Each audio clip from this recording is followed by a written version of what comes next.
नमस्कार छात्रों, आज के व्याख्यान में आपका बहुत-बहुत स्वागत है।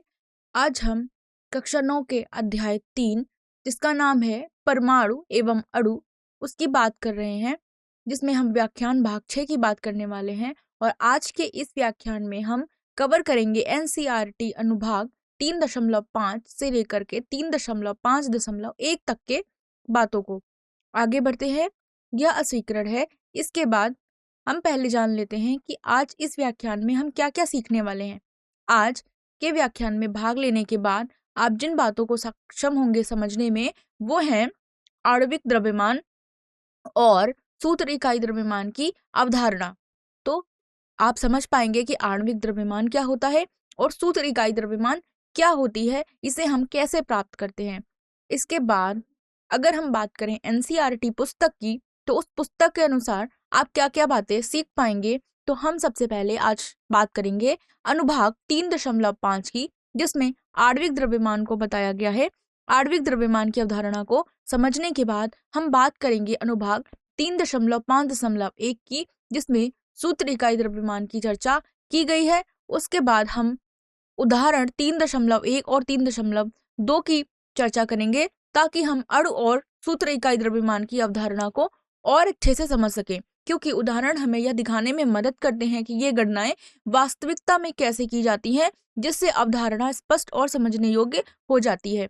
इसके बाद हम बात करेंगे पाठ्यनिहित प्रश्न 1 और 2 की, और फिर हम अंत में बात करेंगे सारांश की, यानी कि वे सब महत्वपूर्ण बिंदु जो आपको दोहराने के लिए आवश्यक हैं, उनकी बात करेंगे। आज के इस व्याख्यान में जितना हम कुछ पढ़ेंगे उसका संक्षिप्त परिचय एक बार फिर से देखेंगे। तो यह थे एनसीईआरटी के अनुसार कवर किए जाने वाले विषय। और अपने इस व्याख्यान में आगे बढ़ते हैं और अब बात करते हैं कि आणविक द्रव्यमान क्या होता है। तो हमारा पहला विषय है आणविक द्रव्यमान, जो कि आणविक द्रव्यमान रसायन विज्ञान में एक बहुत महत्वपूर्ण अवधारणा होती है, जो हमें उन परमाणुओं के आधार पर अणुओं के द्रव्यमानों को समझने में मदद करती है। उनमें जो भी परमाणु शामिल होते हैं, उनके आधार पर हम अणुओं के द्रव्यमान को प्राप्त करते हैं, जिनसे वे बने हुए होते हैं। उन परमाणुओं की हम चर्चा करते हैं। तो अगर इसके परिभाषा की बात करूं, तो आणविक द्रव्यमान क्या होता है। आणविक द्रव्यमान किसी पदार्थ का आणविक द्रव्यमान एकल अणु में मौजूद सभी परमाणुओं के परमाणु द्रव्यमानों का कुल योग होता है। इसकी गणना करने के लिए हम केवल अणु को बनाने वाले प्रत्येक परमाणुओं के परमाणु द्रव्यमानों को जोड़ देते हैं, यानी कि किसी भी अणु में जितने परमाणु शामिल हैं और जितनी संख्या में शामिल हैं, उनके द्रव्यमानों को उस संख्या से गुणा करके कुल आणविक द्रव्यमान प्राप्त कर सकते हैं। अगर इसकी इकाई की बात करें, तो आणविक द्रव्यमान को परमाणु द्रव्यमान इकाई, जिसे U से व्यक्त किया जाता है संक्षिप्त रूप में, तो इस प्रकार हम इसे U से व्यक्त करते हैं। अब अगर आणविक द्रव्यमान के बारे में और चर्चा करें और इसे उदाहरण से समझें, तो अगर हम मान लें कि हमें पानी का सूत्र है H2O और इसका आणविक द्रव्यमान निकालना है, तो हम इसे कैसे निकालेंगे। तो इसका आणविक द्रव्यमान निकालने के लिए हम सबसे पहले इसमें शामिल परमाणुओं को देखेंगे। तो आप देख सकते हो H2O पानी का सूत्र होता है, और किसी भी अणु का जब आणविक द्रव्यमान आप निकालते हो, तो आपको उसके अणु सूत्र का पता आवश्यक होना चाहिए। अगर अणु सूत्र का पता है और उसके अलावा भी आपको उन परमाणुओं के परमाणु भारों का भी पता होना चाहिए। अब हमने पानी की अगर चर्चा करी, तो पानी का सूत्र क्या होता है H2O।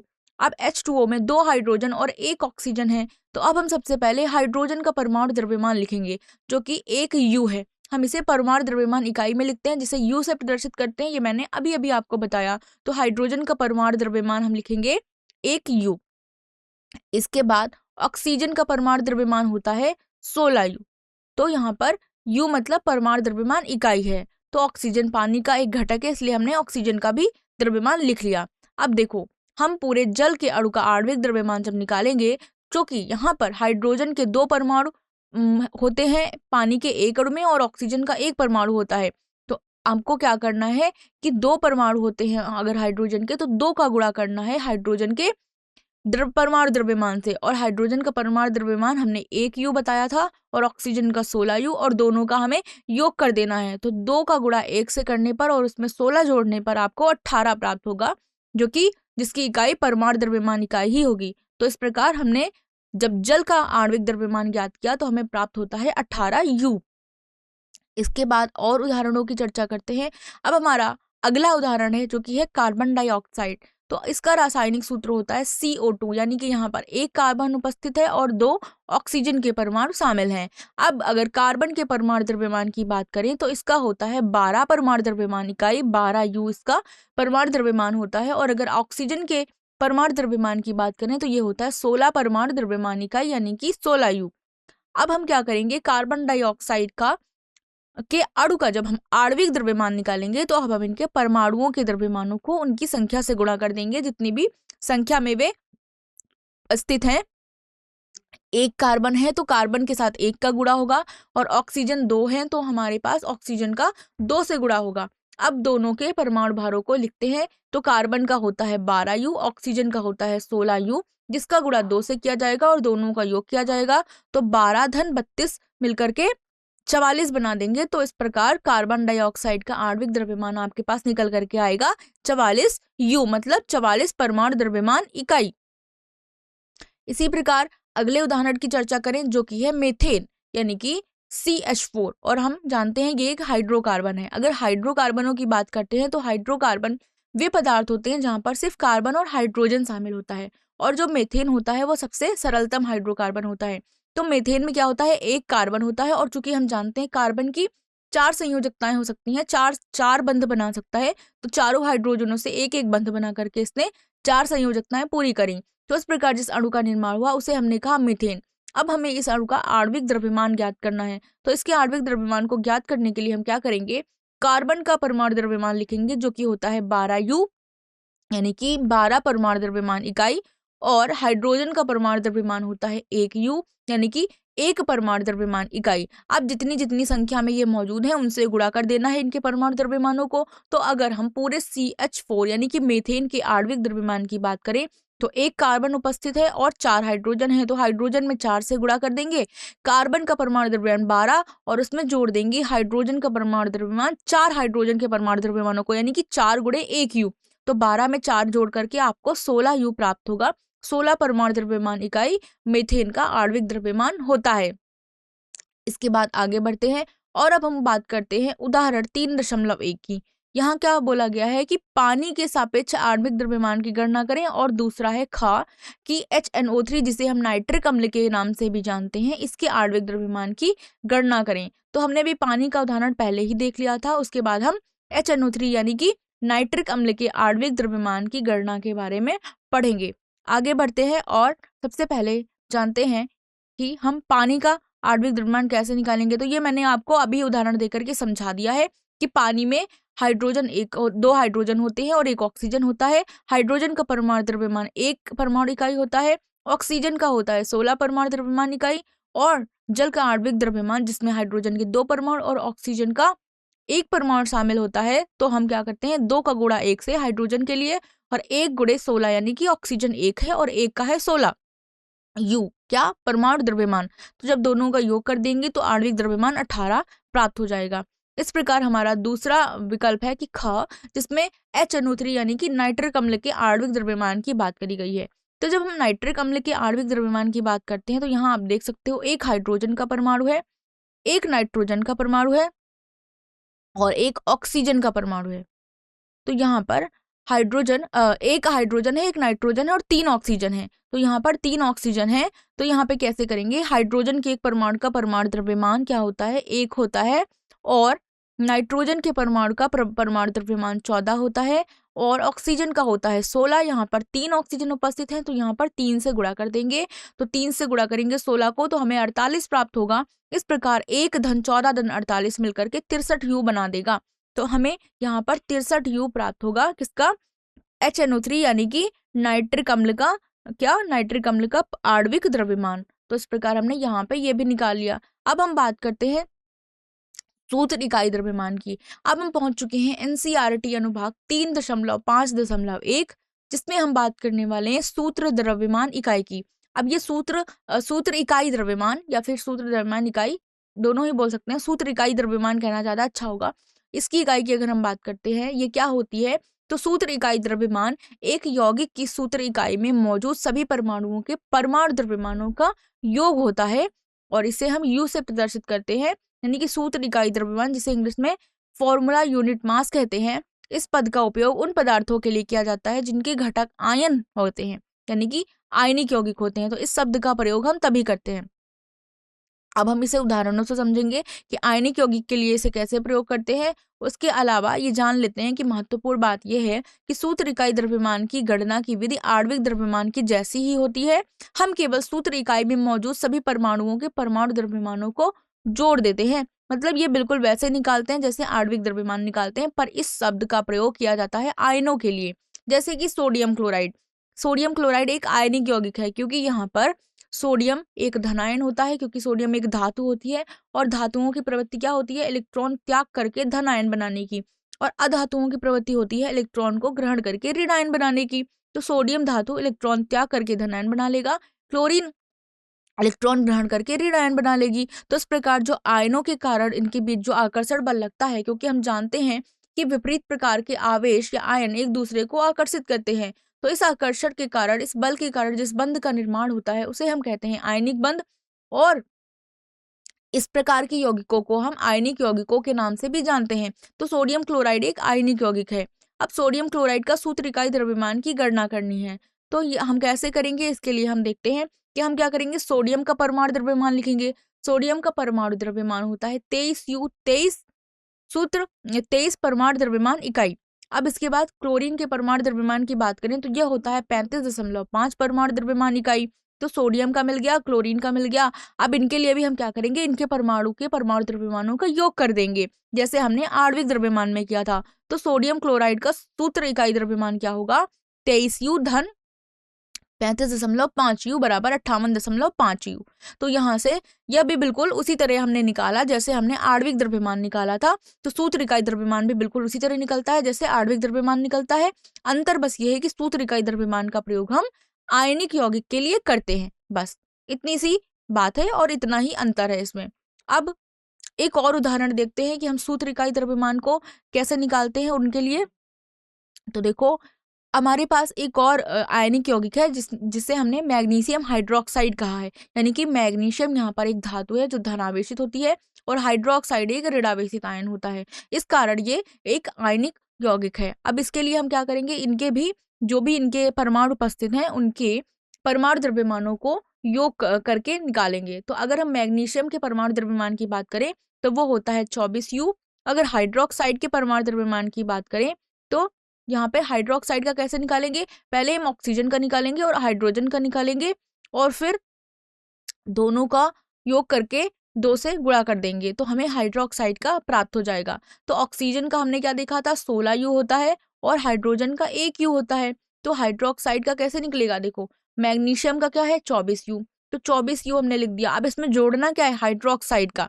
अब हाइड्रोक्साइड का कैसे निकलेगा, ऑक्सीजन धन हाइड्रोजन और उसका गुणा 2 से। तो चाहे आप दोनों को पहले जोड़ करके तब 2 से गुणा कर दो, या फिर दोनों को अलग अलग 2 से गुणा करके दोनों को जोड़ दो, एक ही बात होगी। तो हमने क्या किया, 2 ऑक्सीजन है 2 हाइड्रोजन है, तो 16 गुणे 2 धन 1 गुणे 2, तो यहाँ से हमें 32 धन 2 34 प्राप्त हो जाएगा हाइड्रोक्साइड का, 2 हाइड्रोक्साइड का और 24 है मैग्नीशियम का। तो दोनों का योग करने पर हमें 58 प्राप्त होता है। तो 58U मतलब 58 परमाणु द्रव्यमान इकाई हमारे मैग्नीशियम हाइड्रोक्साइड का हमें क्या मिला, सूत्र इकाई द्रव्यमान। इससे आणविक द्रव्यमान ना कह करके यहाँ पर हम सूत्र इकाई द्रव्यमान का शब्द का प्रयोग करेंगे, क्योंकि यह एक आयनिक यौगिक है। इसके बाद हम देखते हैं उदाहरण 3.2। इसमें क्या पूछा गया है, कैल्शियम क्लोराइड के सूत्र इकाई द्रव्यमान की गणना करें। क्योंकि कैल्शियम क्लोराइड भी एक आयनिक यौगिक है, कैल्शियम पर धनावेश होता है और क्लोरीन पर ऋणावेश होता है। तो इन आवेशों के कारण ये आकर्षण बल के कारण आयनिक यौगिक का निर्माण करते हैं और इस आयनिक यौगिक के कारण इसका जो परमाणु द्रव्यमानों का योग होता है उसे ही हम सूत्र इकाई द्रव्यमान के नाम से जानते हैं। अब इस सूत्र इकाई द्रव्यमान को कैसे निकालेंगे, इसकी गणना करने के लिए इसके हल को देखते हैं और आगे बढ़ते हैं। अब हम प्रश्न के हल की तरफ बढ़ रहे हैं। तो हमने क्या देखा, कैल्शियम क्लोराइड का सूत्र इकाई द्रव्यमान जिसमें क्लोरीन के 2 परमाणु शामिल है और कैल्शियम का 1 परमाणु शामिल है। इसके लिए हम क्या करेंगे, हम कैल्शियम के परमाणु द्रव्यमान को लिखेंगे और क्लोरीन के परमाणु द्रव्यमान को 2 से गुणा करके दोनों का योग कर देंगे, तो हमें कैल्शियम क्लोराइड के सूत्र इकाई द्रव्यमान की प्राप्ति हो जाएगी। कैल्शियम का परमाणु द्रव्यमान होता है 40 और क्लोरीन का होता है 35.5। इसमें करेंगे 2 से गुणा ताकि हमें 2 क्लोरीन के परमाणुओं का आणविक द्रव्यमान प्राप्त हो जाए और दोनों का कर देंगे योग। तो 40-71 हमारे पास जो उत्तर आएगा वो आएगा 111 यू, यानी कि 111 परमाणु द्रव्यमान इकाई, जो कि कैल्शियम क्लोराइड के सूत्र इकाई द्रव्यमान का मान है। तो इस प्रकार हमने इस उदाहरण को हल किया। अब बढ़ते हैं अगले उदाहरण की तरफ, या हम अब बात करने वाले हैं पाठ्यांश प्रश्न की। पाठ्य के अंदर जो आपके प्रश्न दिए हुए हैं, जो एनसीईआरटी पुस्तक में ही दिए हुए हैं, तो यहाँ पर बहुत सारे यौगिक दिए हुए हैं और पूछा है इनके आणविक द्रव्यमानों की गणना करें। तो हमारे पास H2 hydrogen, O2 oxygen, Cl2 chlorine, CO2 carbon dioxide, C2H6 को हम एथेन कहते हैं, C2H4 को एथीन कहते हैं, NH3 अमोनिया होती है और CH3OH मेथिल अल्कोहल होता है। OH समूह उपस्थित होता है तो उसे हम अल्कोहल के नाम से भी जानते हैं, लेकिन अगर आयनिक यौगिक होता है तो उसे हम हाइड्रोक्साइड कहते हैं। तो यहाँ पर इन सब के आणविक द्रव्यमानों की गणना करनी है एक एक करके। तो हम देखते हैं एक एक करके सबकी गणना की बात करते हैं। तो सबसे पहले हम हल देखते हैं और H2 की बात करें तो H2 का आणविक द्रव्यमान क्या होगा। हाइड्रोजन का आणविक द्रव्यमान, यहाँ पर हाइड्रोजन का परमाणु द्रव्यमान क्या होता है 1 यू, और कितने हाइड्रोजन है 2, तो बस क्या कर देंगे 2 से गुणा कर देंगे, तो हमें H2 का आणविक द्रव्यमान 2 यू प्राप्त हो जाएगा। यू इसकी इकाई है। इसी प्रकार ऑक्सीजन के आणविक द्रव्यमान की बात करें तो एक ऑक्सीजन का हम जानते हैं कितना होता है, एक ऑक्सीजन परमाणु का परमाणु द्रव्यमान 16 यू होता है। तो 2 ऑक्सीजन परमाणु का जो आणविक द्रव्यमान कितना हो जाएगा 2 गुणे 16 यानी कि 32 यू। आणविक का मतलब उसने अणु बना लिया, अभी तक परमाणु की बात कर रहे थे पर उसने अब अपने आप से संयोजित होकर समान प्रकार के तत्वों के साथ संयोजित होकर के अणु बना लिया उसने। और जो ये अणु बनता है ये हम जानते हैं कि समान प्रकार के परमाणुओं के संयोजन से भी बन सकता है और अलग अलग प्रकार के भी परमाणुओं के संयोजन से बन सकता है। इसके बाद क्लोरीन के आणविक द्रव्यमान की बात करें तो एक क्लोरीन का क्या होता है परमाणु द्रव्यमान होता है 35.45। तो 2 का क्या होगा, बस 2 से गुणा कर देना है, जितनी संख्या में वो मौजूद होते हैं हम उतनी संख्या से गुणा कर देते हैं। तो 2 गुणे 35.45 70.90 यू आ जाएगा क्लोरीन का आणविक द्रव्यमान। अब हम आगे उदाहरण की बात करते हैं, है हमारे पास कार्बन डाइऑक्साइड। यहाँ पे क्या होगा, कार्बन डाइऑक्साइड का आणविक द्रव्यमान जब निकालते हैं तो यहाँ पे एक कार्बन है और 2 ऑक्सीजन परमाणु शामिल हैं। तो कार्बन का होता है 12 परमाणु द्रव्यमान और ऑक्सीजन का होता है 16। यहाँ पर 2 ऑक्सीजन उपस्थित है इसलिए 16 गुणे 2 32 ऑक्सीजन का होगा कार्बन डाइऑक्साइड में और 12 होगा कार्बन का। तो जब इनका योग करेंगे 12 धन 2 गुणे 16 तो हमें 44 प्राप्त हो जाएगा, जो कि कार्बन डाइऑक्साइड का आणविक द्रव्यमान है। इसके बाद हम मीथेन के अगर आणविक द्रव्यमान की बात करें तो इन सब की चर्चा हम पहले उदाहरण में भी कर चुके हैं। यहाँ पर एक कार्बन है और 4 हाइड्रोजन है और एक कार्बन का परमाणु द्रव्यमान होता है 12 यू, हाइड्रोजन का परमाणु द्रव्यमान होता है 1 यू।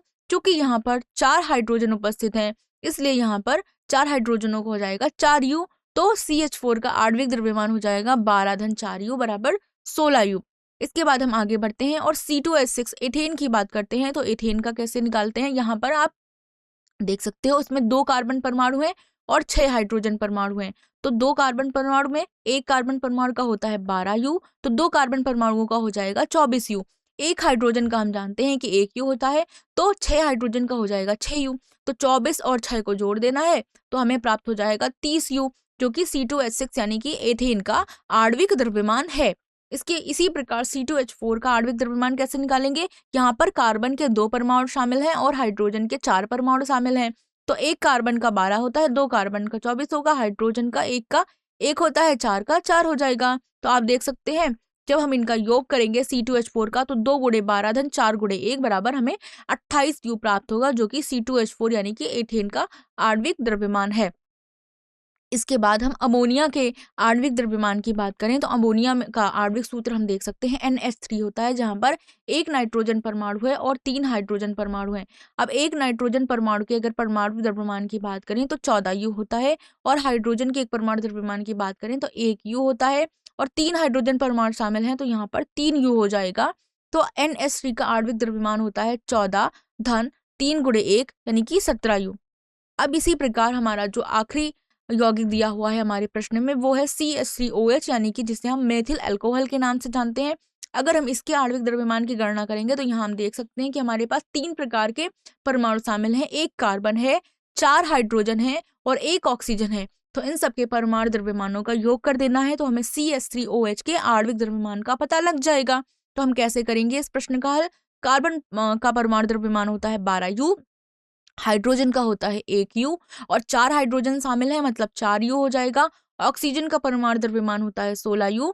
अब हम क्या कर देंगे, इन सबका योग कर देंगे तो मेथिल अल्कोहल का आणविक द्रव्यमान का निकलेगा 12 धन 4 गुणे 1 धन 16, जिसका मान आएगा 32U। तो मेथिल अल्कोहल का मान 32U आ गया। अब हम बढ़ते हैं अपने अगले प्रश्न की ओर। अब इस प्रश्न में क्या पूछा गया है कि यहाँ पर 3 अलग अलग यौगिक हैं, एक ZNO जिसे हम जिंक ऑक्साइड कहते हैं, एक Na2O जो कि सोडियम का ऑक्साइड होता है, K2CO3 होता है पोटेशियम कार्बोनेट के सूत्र इकाई द्रव्यमान की गणना करनी है और दिए गए परमाणुओं के द्रव्यमान दिए गए हैं। जिंक का होता है 65, सोडियम का होता है 23, पोटेशियम का होता है 39, कार्बन का होता है 12 और ऑक्सीजन का होता है 16। अब हमें इन सब का प्रयोग करके बस हमें क्या निकालना है, सूत्र इकाई द्रव्यमान। चूंकि ये आयनिक यौगिक है इसलिए यहाँ पर सूत्र इकाई द्रव्यमान शब्द का प्रयोग किया गया है, ना कि आणविक द्रव्यमान का। और हम क्या कर देंगे, चूंकि हमारे पास सारे मान तो दे ही रखे हैं, हमें बस गुणा करके योग करना है। कितना आसान सा ये प्रश्न है। तो एक एक करके तीनों यौगिकों की चर्चा करते हैं। सबसे पहले बात करते हैं जिंक ऑक्साइड की। तो जब हम जिंक ऑक्साइड के सूत्र इकाई द्रव्यमान की बात करते हैं तो यहाँ पर एक जिंक धनायन है और एक ऑक्साइड ऑक्सीजन ऋणावेशित होता है यहाँ पर। तो जिंक एक उपस्थित है, ऑक्सीजन भी एक उपस्थित है। जिंक का 65U बताया गया है, ऑक्सीजन का 16U बताया गया है। तो 65 और 16 को जब योग कर देंगे तो हमें जिंक का परमाणु द्रव्यमान 65 और ऑक्सीजन का 16, जब इनका योग कर देंगे तो हमें 81U प्राप्त होगा, जो कि जिंक ऑक्साइड का सूत्र इकाई द्रव्यमान है। इसके बाद हमारे पास अगला जो यौगिक है आयनिक यौगिक वो है Na2O सोडियम ऑक्साइड। तो यहाँ पर 2 सोडियम के परमाणु मौजूद हैं और एक ऑक्सीजन का परमाणु मौजूद है। सोडियम का परमाणु द्रव्यमान हमें 23 दे रखा है। अगर 2 मौजूद हैं तो 23 का गुणा 2 से कर देंगे और उसमें जोड़ देंगे एक ऑक्सीजन परमाणु के परमाणु द्रव्यमान को, तो जो कि है 16। तो 23 गुणे 2 धन 16 हमें जो है क्या प्राप्त हो जाएगा, 62U प्राप्त हो जाएगा, जो कि सोडियम ऑक्साइड का सूत्र इकाई द्रव्यमान है। अब हमारे पास हमारा अगला यौगिक है वो क्या है, K2CO3 पोटेशियम कार्बोनेट। यहाँ पर एक पोटेशियम 2 पोटेशियम 1 कार्बन और 3 ऑक्सीजन उपस्थित हैं। तो K2CO3 के सूत्र इकाई द्रव्यमान की जब हम बात करेंगे तो 2 पोटेशियम है तो पोटेशियम एक पोटेशियम का गुणा 2 से करेंगे और जोड़ देंगे कार्बन से और उसके बाद जोड़ देंगे 3 ऑक्सीजन से। तो इस प्रकार हमें जो है पोटेशियम कार्बोनेट का सूत्र इकाई द्रव्यमान या जो इनका आणविक द्रव्यमान हम नहीं कह सकते, इसके लिए सूत्र इकाई द्रव्यमान का प्रयोग ही करेंगे, ये प्राप्त हो जाएगा। तो पोटेशियम एक पोटेशियम का कितना दिया हुआ है 39U, 2 से गुणा करेंगे कार्बन 12 का, एक ही कार्बन उपस्थित है तो जिसका कार्बन का 12 होता है और ऑक्सीजन का 16 होता है तो 3 है तो 48 हो जाएगा। तो इस प्रकार जब हम इनका योग करेंगे तो 2 गुणे 39 धन 1 गुणे 12 धन 3 गुणे 16 138U प्राप्त हो जाएगा K2CO3 का क्या सूत्र इकाई द्रव्यमान। तो इस प्रकार हमने वो सभी महत्वपूर्ण प्रश्नों की चर्चा कर ली और सूत्र इकाई द्रव्यमान क्या होता है, आणविक द्रव्यमान क्या होता है, दोनों में अंतर समझ लिया, दोनों को निकालने का तरीका बिल्कुल एक जैसा होता है, हमने दोनों को देख लिया। मतलब हमें पहले यौगिकों के सूत्रों का पता होना चाहिए और प्रत्येक परमाणु के परमाणु भार का भी पता होना चाहिए। अब हम बात करते हैं याद रखने योग्य बिंदु की कि आज के पाठ में हमने क्या क्या सीखा, आज के व्याख्यान में हमने क्या जरूरी बातें सीखी। तो जो याद रखने योग्य बिंदु हैं, हमने आणविक द्रव्यमान सीखा। हमने सीखा कि आणविक द्रव्यमान को परिभाषित किया गया कैसे, यह एक अणु में सभी परमाणुओं के परमाणु द्रव्यमानों के योग के रूप में इसे हम प्रदर्शित करते हैं और यह हमें समझने में मदद करता है कि एकल पदार्थ का कुल द्रव्यमान आणविक स्तर पर क्या है। और इसकी इकाई की बात करें तो अणु द्रव्यमान को आणविक द्रव्यमान को व्यक्त करने के लिए प्रयुक्त मात्रक द्रव्यमान मात्रक है, जिसे संक्षिप्त रूप में U से प्रदर्शित करते हैं। जैसे कि पानी के लिए हमने क्या देखा था, H2O इसका सूत्र होता है, जहां पर हाइड्रोजन के 2 परमाणु और ऑक्सीजन का 1 परमाणु शामिल होता है। तो 2 गुणे 1 धन 1 गुणे 16 यानी कि हमारे पास उत्तर आ जाएगा 18U। और हमने फिर बात करी थी सूत्र इकाई द्रव्यमान की। तो हमने सूत्र इकाई द्रव्यमान के बारे में क्या बोला था कि यह आणविक द्रव्यमान के समान ही होता है, लेकिन यह आयनिक यौगिकों पर लागू होता है। तो इसे भी हम U से ही प्रदर्शित करते हैं।